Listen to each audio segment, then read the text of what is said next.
Hi friends, അതൂസ് ബ്ലോഗിലേക്ക് എല്ലാവർക്കും സ്വാഗതം. നമുക്കിന്നൊരു കൂന്തൽ റോസ്റ്റ് ഉണ്ടാക്കിയാലോ? ചോറിൻ്റെ കൂടെയും ചപ്പാത്തിയുടെ കൂടെയും അപ്പത്തിൻ്റെ കൂടെയും കൂട്ടി കഴിക്കാൻ പറ്റുന്ന നല്ലൊരു കൂന്തൽ റോസ്റ്റ്. ഇതിനായി 250 ഗ്രാം കൂന്തൽ കഴുകി വൃത്തിയാക്കി എടുത്തിട്ടുണ്ട്. അതിലേക്ക് ഉപ്പ്, മഞ്ഞൾപ്പൊടി, മുളക് പൊടി എന്നിവ ചേർത്ത് മാരിനേറ്റ് ചെയ്ത് കുറച്ച് സമയം വെക്കാം. റോസ്റ്റ് ഉണ്ടാക്കാൻ ആവശ്യമായ പാത്രം ചൂടാക്കാൻ വെക്കാം. അതിലേക്ക് 2 ടേബിൾ സ്പൂൺ വെളിച്ചെണ്ണയും 1 പിഞ്ച് പെരിഞ്ജീരകവും ഇട്ട് നന്നായി മൂപ്പിച്ചെടുക്കാം. അതിനുശേഷം അരിഞ്ഞു വെച്ച 2 മീഡിയം സൈസിലുള്ള സവാള ചേർത്ത് വഴറ്റി കൊടുക്കാം. അതിലേക്ക് ആവശ്യത്തിന് ഉപ്പും കുറച്ച് കറിവേപ്പിലയും ഇഞ്ചി വെളുത്തുള്ളി ചതച്ച് പേസ്റ്റ് ആക്കിയതും കൂടി ചേർത്ത് നന്നായി വഴറ്റിയെടുക്കാം.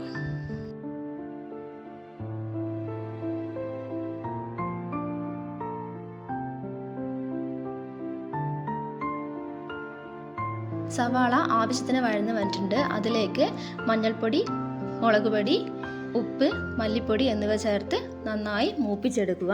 പൊടികളുടെ പച്ചമണം മാറുന്നവരെ നന്നായി വഴറ്റിയെടുക്കുക. അതിലേക്ക് 2 മീഡിയം സൈസിലുള്ള തക്കാളി അരിഞ്ഞ് ചേർക്കുക. അതിനുശേഷം മാരിനേറ്റ് ചെയ്ത് വെച്ച കൂന്തലും ചേർത്ത് ഒന്ന് മിക്സ് ചെയ്ത് കൊടുക്കുക. 1/4 ഗ്ലാസ് വെള്ളം കൂടി ഒഴിച്ച് നന്നായി മിക്സ് ചെയ്ത് അടച്ചു വെച്ച് വേവിക്കാവുന്നതാണ്.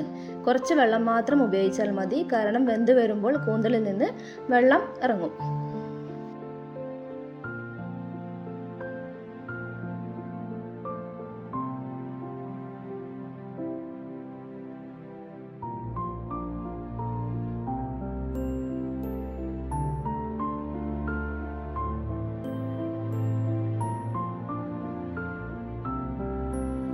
ഇടയ്ക്ക് നമ്മൾ ആ റോസ്റ്റ് ഒന്ന് തുറന്ന് നോക്കി ഇളക്കി കൊടുക്കേണ്ടതാണ്, അല്ലെങ്കിൽ അടി പിടിച്ചു പോകും.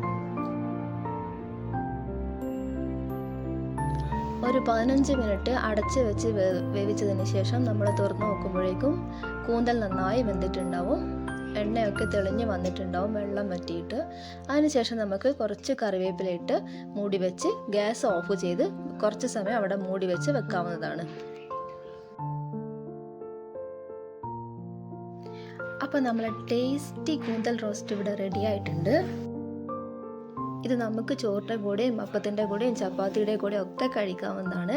എല്ലാവരും ഈ റെസിപ്പി ട്രൈ ചെയ്ത് നോക്കണം. ഇഷ്ടമായാൽ കമൻറ്റും ചെയ്യണം. Thanks for watching. Please subscribe.